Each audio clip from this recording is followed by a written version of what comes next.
बिस्मिल्लाहिर्रहमानिर्रहीम। आज हम पढ़ेंगे लॉ ऑफ कांस्टेंट कॉम्पोजिशन, जिसको लॉ ऑफ डेफिनेट प्रोपोर्शन भी कहते हैं।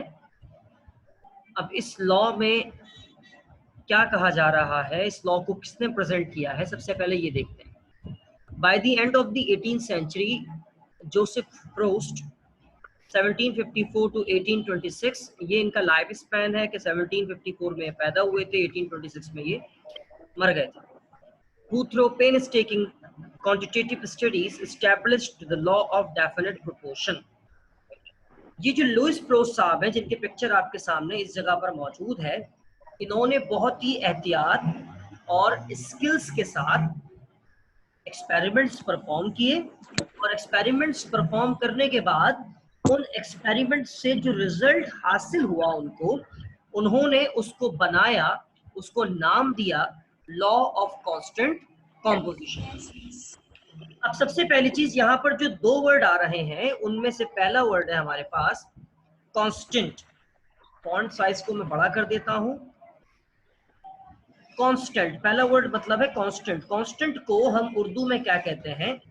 कांस्टेंट को हम उर्दू में कहते हैं मुस्तकिल। क्या कहते हैं? मुस्तकिल। मुस्तकिल का मतलब क्या होता है? जो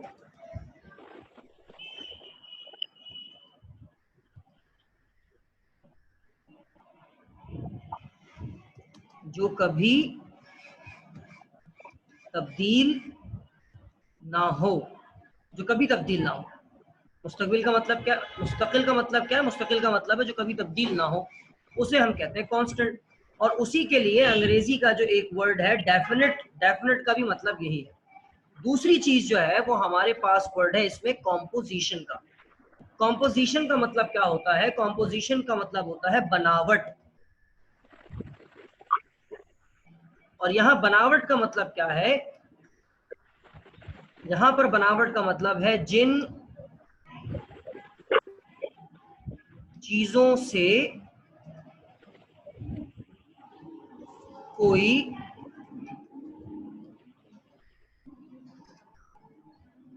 शय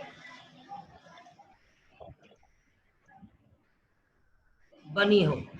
बनावट का मतलब क्या होता है बेटा? जिन चीजों से मिलकर कोई भी चीज बनी हुई हो उसे हम कहते हैं बनावट। तो यहाँ पर जो हमारे जोसेफ प्रोस्ट हैं वो बताना चाह रहे हैं कि दुनिया की हर एक चीज की जो बनावट है, जो कॉम्पोजिशन है, वो फिक्स है। यानी कि दो अलग अलग चीजें, दो अलग अलग चीजों का मतलब क्या है? दो अलग अलग मटेरियल। फर्ज करो कि आपने बाइक ले ली और कार ले ली, ये दो अलग अलग चीजें हैं। ये दोनों चीजें क्योंकि अलग अलग हैं तो इनके अंदर मौजूद जो इंग्रेडिएंट्स इस्तेमाल हुए होंगे, जो पार्ट्स इस्तेमाल हुए होंगे, वो कभी भी एक जैसे नहीं हो सकते। खैर, अब यहाँ पर और आपको समझाते हैं। यहाँ पे कहते हैं different samples of the same compound always contain same element combined together in the same proportion by mass. इस लॉ के मुताबिक अगर आप किसी एक केमिकल कंपाउंड के अलग अलग सैंपल लेते हो दुनिया भर से, यानी कि फर्ज कीजिए कि मैंने वो जो एक केमिकल कंपाउंड है उसके दुनिया भर से काफी सारे सैंपल उठा लिए, और वो एक केमिकल कंपाउंड क्या था? वो एक केमिकल कंपाउंड था वाटर। मैंने वाटर के काफी सारे सैंपल दुनिया भर से ले लिए हैं। यह आ गया वाटर का सैंपल नंबर 1, यह आ गया वाटर का सैंपल नंबर 2, यह आ गया वाटर का सैंपल नंबर 3, और यह आ गया वाटर का सैंपल नंबर 4। फर्ज कीजिए कि मैंने पानी का पहला सैंपल उठाया है कराची से, पानी का दूसरा सैंपल उठाया है मैंने ईरान से, पानी का चौथा सैंपल मैंने जो है वो कलेक्ट किया है सऊदी अरब से, और पानी का जो पानी का तीसरा सैंपल सऊदी अरब से, और पानी का चौथा सैंपल मैंने अफगानिस्तान से उठाया। सारे मुसलमान कंट्री से मैंने पानी को जाके कलेक्ट कर लिया। अब अगर कोई भी चीज, अगर ये चारों के चारों सैंपल्स वाटर हैं, जैसे कि दावा किया जा रहा है जैसे कि डिक्लेयर किया जा रहा है कि we have collected the 4 samples of water, अगर ये सारे पानी है तो इन तमाम के तमाम सैंपल्स में मौजूद होना चाहिए हाइड्रोजन और ऑक्सीजन। यानी सैंपल 1 में भी हाइड्रोजन और ऑक्सीजन होना चाहिए, सैंपल 2 में भी हाइड्रोजन और ऑक्सीजन होना चाहिए, सैंपल 3 में भी हाइड्रोजन और ऑक्सीजन होना चाहिए, और सैंपल 4 में भी क्या होना चाहिए, हाइड्रोजन और ऑक्सीजन। और सिर्फ इनके अंदर एलिमेंट्स एक जैसे नहीं होना चाहिए, बल्कि इन तमाम के तमाम सैंपल्स में जो मेरा हाइड्रोजन है उसकी क्वांटिटी होनी चाहिए 2, और उसके रिलेशन में ऑक्सीजन की क्वांटिटी क्या होनी चाहिए, 1। आई बात समझ में बेटा? अगर हाइड्रोजन और ऑक्सीजन मिलकर पानी बनाना चाहते हैं तो पानी बनाने के लिए ये बात तय है कि हमारे केमिकल कंपाउंड में जरूरी है कि उसमें मौजूद हो हाइड्रोजन और ऑक्सीजन, और सिर्फ हाइड्रोजन और ऑक्सीजन की मौजूदगी काफी नहीं है, बल्कि अगर वो पानी बनाना चाह रहे हैं तो हर अगले मॉलिक्यूल में, हर नेक्स्ट मॉलिक्यूल में, हर नेक्स्ट सैंपल में हाइड्रोजन की क्वांटिटी होनी चाहिए 2, और उसके कंपैरेटिवली, उसके कंट्रास्ट में ऑक्सीजन की क्वांटिटी 1 होनी चाहिए। और अगर आप मास के लिहाज से देखना चाहते हो, अगर आप वजन के लिहाज से देखना चाहते हो, तो हमारे पास हर 2 ग्राम हाइड्रोजन के लिए 16 ग्राम्स ऑक्सीजन होना चाहिए।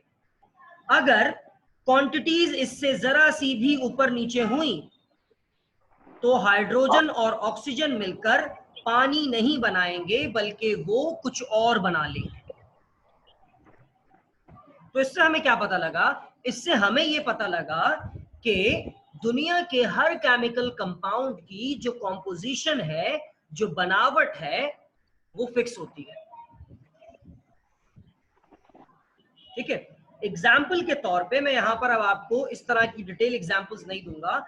मैं कहता हूं सॉल्ट, और कौन सा सॉल्ट? टेबल सॉल्ट, खाने का नमक।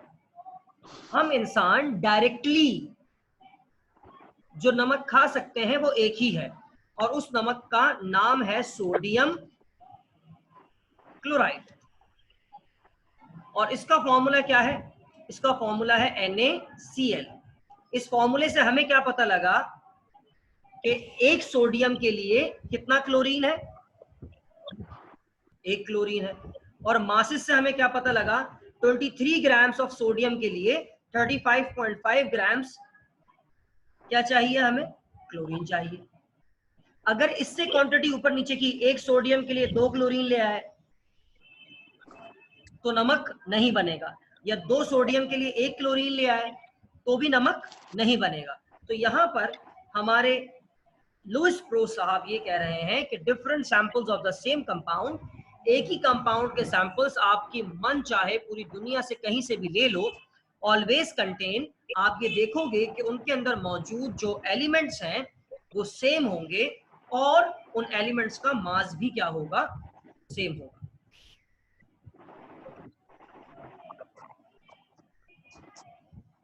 जी, इसमें कोई सवाल आपका तो पूछ सकते हैं मुझसे। इस लॉ को वेरीफाई किया था जे ब्राज़िलियस ने।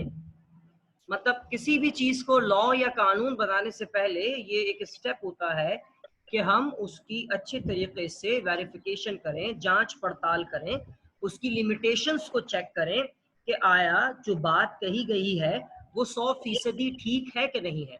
अगर कोई कही गई बात, अगर कोई किया गया एक्सपेरिमेंट हर बार एक जैसे रिजल्ट्स देता है, हर बार एक तरह के नताइज देता है, तो हम कहते हैं कि जी ये एक्सपेरिमेंट कानून है। मतलब अब ये जो बात कही जा रही है इसमें किसी किस्म का कोई चेंज नहीं हो सकता, हमने हर तरीके से चेक करके देख लिया है। तो लॉ ऑफ कांस्टेंट कॉम्पोजिशन को भी वेरीफाई किया गया, चेक किया गया कि आया जो लुइस प्रोस्ट ने बात कही थी वो बात ठीक है कि नहीं है।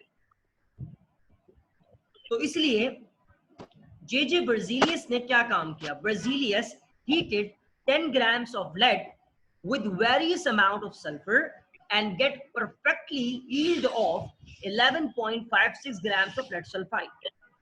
Further, he heated 10 grams of lead with 1.56 grams of sulfur and got exactly 11.56 grams of lead sulfide is formed. He further heated the same amount of sulfur with 18 grams of lead sulfide and found 8 grams of lead remain unused. अब इसका मतलब क्या है? इसका मतलब हम यहाँ पर आपको समझाते हैं.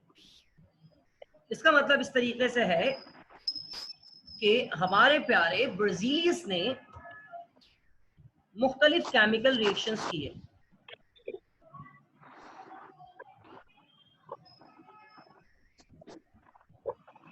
सबसे पहली बात, सबसे पहले हमारे ब्राजीलियस ने लेड लिया यानी पीबी, और पहली बार में उन्होंने पीबी लिया 10 ग्राम्स. मैं इसके फॉन्ट साइज को छोटा कर देता हूं ताकि आप लोगों को समझने में आसानी हो. ठीक है, उन्होंने लेड लिया और लेड कितना लिया? 10 ग्राम्स लिया, और उस लेड को उन्होंने रिएक्ट करवा दिया सल्फर के साथ बिना सल्फर का मास किए. कैसे रिएक्ट करवाया? दोनों को मिलाकर उन्होंने किया हीट. हीट करने पे बना PbS. हीट करने पे क्या बना? PbS, जिसे हम कहते हैं लेड सल्फाइड. और जब लेड सल्फाइड का उन्होंने मास किया तो लेड सल्फाइड का मास आया 11.56 ग्राम. अब इससे क्या पता लगता है? 10 ग्राम तो लेड ही था बेटा, और उसके साथ क्या मिलाया गया? उसके साथ मिलाया गया सल्फर. क्या बना है? PbS बना है. कितना बना है? 11.56 ग्राम बना है.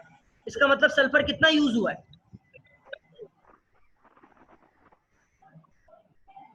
इसका मतलब सल्फर इस्तेमाल हुआ है 1.56 ग्राम. कितना सल्फर यूज हुआ है बेटा? 1.56 ग्राम. अगली बारी में इन्होंने क्या किया? अगली बारी में इन्होंने ये किया कि इन्होंने पीबी यानी कि लेड लिया और लेड को रिएक्ट करवाया. 10 ग्राम्स लेड लिया और उसको रिएक्ट करवाया दोबारा किसके साथ? सल्फर के साथ. और सल्फर कितना लिया इन्होंने? इन्होंने सल्फर लिया 2 ग्राम्स, और 2 ग्राम सल्फर को लेकर इन्होंने हीट किया. जब हीट किया, हीट करने के बाद दोबारा क्या बना? दोबारा बना PbS लेड सल्फाइड. और जब लेड सल्फाइड का मास किया तो बड़े हैरान हुए, इस बार भी लेड सल्फाइड कितना बना था? 11.56 ग्राम लेड सल्फाइड बना था. इसका मतलब आपने जो सल्फर की एक्स्ट्रा अमाउंट दी थी, जो आपने एक्स्ट्रा सल्फर दिया था, वो कितना दिया था एक्स्ट्रा सल्फर? 0.44 ग्राम जो आपने एक्स्ट्रा सल्फर दिया था, उसने रिएक्शन में कोई हिस्सा नहीं लिया, यानी कि वो रहा रिमेन अनयूज्ड. तीसरी बार इन्होंने कहा चलो हम लेड इस बार बढ़ा देते हैं. इस बार उन्होंने लेड लिया 18 ग्राम्स और उसको इस बार ही रिएक्ट करवाया दोबारा सल्फर के साथ. सल्फर की क्वांटिटी इन्होंने कम कर दी, 1.56 ग्राम कर दी, और ये देखना चाहा कि क्या पता सल्फर ज्यादा लेड इस्तेमाल कर ले.